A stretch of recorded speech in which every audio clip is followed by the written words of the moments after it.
할렐루야.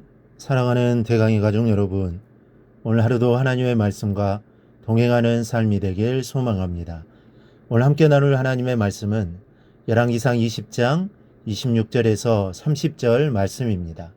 해가 바뀌니 베나다시 아람 사람을 소집하고 아벡으로 올라와서 이스라엘과 싸우려 하매 이스라엘 자손도 소집되어 군량을 받고 마주 나가서 그들 앞에 진영을 치니 이스라엘 자손은 두 무리의 적은 염소 떼와 같고 아람 사람은 그 땅에 가득하였더라. 그때 하나님의 사람이 이스라엘 왕에게 나와 말하여 이르되 여호와의 말씀에 아람 사람이 말하기를 여호와는 산의 신이요 골짜기의 신은 아니라 하는도다. 그러므로 내가 이 큰 군대를 다 내 손에 넘기리니 너희는 내가 여호와인 줄을 알리라 하셨나이다 아니라. 진영이 서로 대치한 지 7일이라.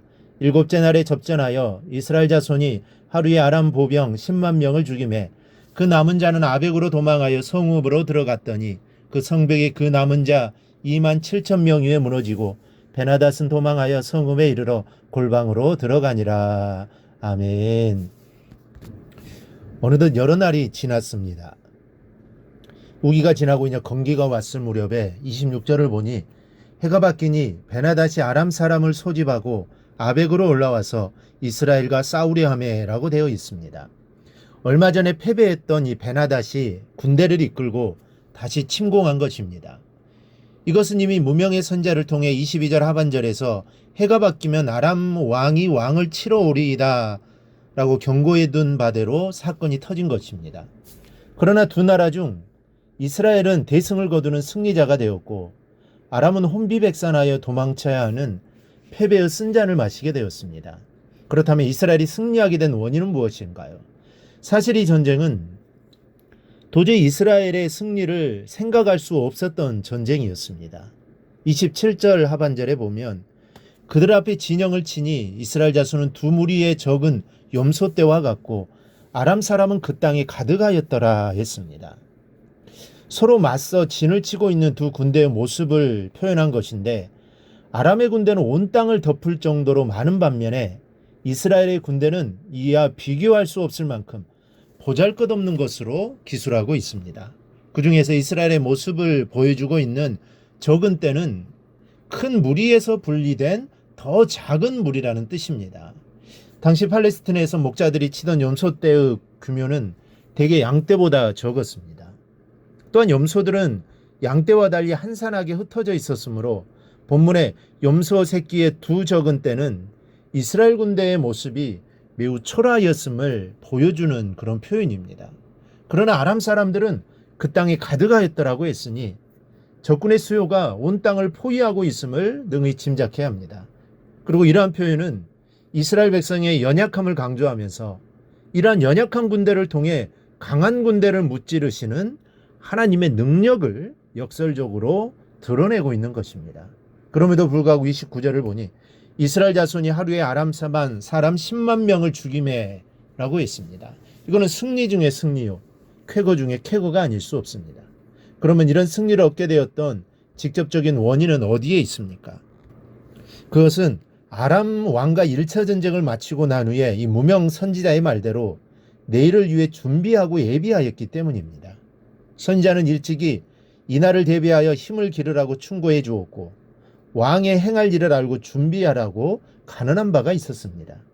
이런 선지자의 말을 아합이 충실히 준행하고 준비하였기에 오늘 다가온 환란을 승리로 이끌 수 있었던 것입니다. 그렇다면 반대로 아람 왕이 패배할 수밖에 없었던 이유는 무엇일까요?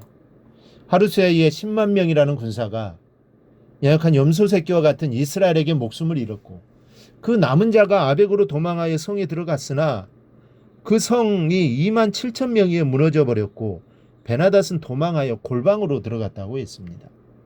숫자적으로 메뚜기 떼와 같이 우세하였고 군사력으로도 이스라엘은 어린애와 같은 현실이었으나 그들의 패망하여 주랭량을 치게 되었으며 아람 왕은 목숨을 부지하기 위해 골방으로 피난하였던 것입니다.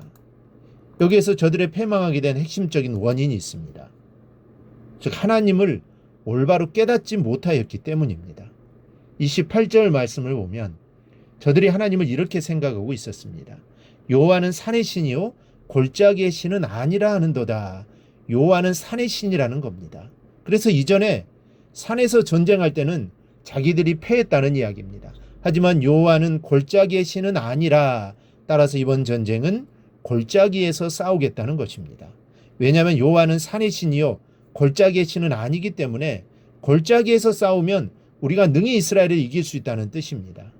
참으로 어리석기 짝이 없습니다. 이사야 45장을 보면 해 뜨는 곳에서부터 지는 곳에서든지 나밖에 다른 이가 없는 줄을 알게 하리라. 나는 여호와라, 다른 이가 없느니라. 나는 빛도 짓고 어둠도 창조하며 나는 평안도 짓고 환난도 창조하나니 나는 여호와라, 이 모든 일을 행하는 자니라 하였도다. 해 뜨는 곳에서 해 지는 곳까지 오직 신은 여호와 한 분이시라는 말씀입니다. 그 하나님은 빛과 어둠을 지으시며 평안과 환난도 창조하시는 전능하신 분이라는 말씀입니다. 우리 사랑하는 여러분, 우리 하나님 언제 어디서나 우리와 함께 하시며 능력으로 도우시고 보호하시는 분이십니다. 우리는 이 마음을 굳게 붙잡고 험난한 세상을 살아가야 합니다. 그리고 승리해야 합니다. 오직 주님만이 나의 힘이요 나의 능력이 되십니다. 우리가 이 사실을 절대로 잊지 말고 오늘 하루도 승리의 삶을 살아가기를 주님의 이름으로 축원합니다. 오늘 묵상한 말씀을 굳게 잡고 삶으로 실천하며 살아내는 대강의 모든 성도들이 되기를 축복합니다.